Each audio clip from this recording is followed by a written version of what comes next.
تا به حال در این بازار تنها 13 نقطه فروش موجود بود و خلاص، اما با اقدام حکومت مملکت، دستگیری مقامات مالی حکومت دولتی ناحیه ونج و جمعیت تاجیک مطلوبات با جدا کردن مبلغ کافی، مساحت بازار وسیع و بنیاد فروشگاه‌های خوش‌طرح را راه اندازی کرد. در این حال برای 85 نفر صاحبکاران و تاجران جای معین فروش جدا گردیده، قسمی از مغازه‌ها مورد استفاده قرار گرفتند.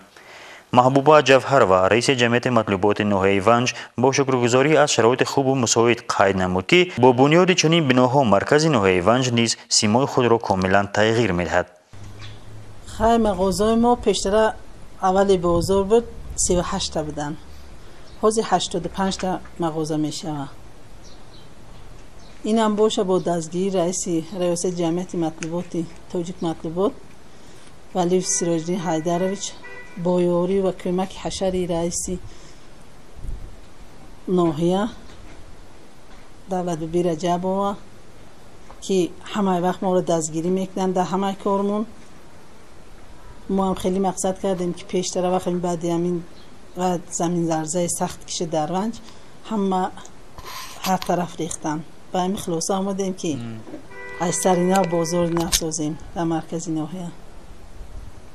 خب نسبت اما مبلغی که از جانب تاجیک مطلوبات جدا کرده شد همه همین بالا پیش آوردیم، همه سمنت، همه چیزی که در کار باشه همه آش آوردیم تبتیانم فقط اجرای کار در کار. اما مبلغ گرچه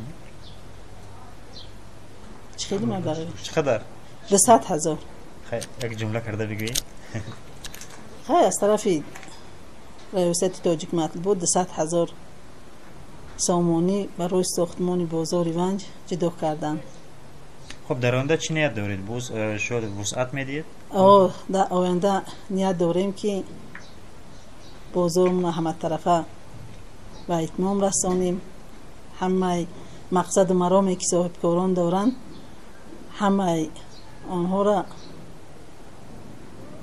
به مقصدشون رسانیم. بنابر نقشه ساختمانی این بازار در پهلوی آن باز دکان مرکزهای تجارتی بنیاد گردیده در آینده مساحتش باز هم بزرگتر خواهد شد. در حال حاضر 10 نفر از صاحبکاران برای اشغال جای فروش به مقامات محلی حکومت دولتی ناحیه ونج مراجعت نموده، بیشتر آنها صاحب دکان و مغازه ها گردیدند.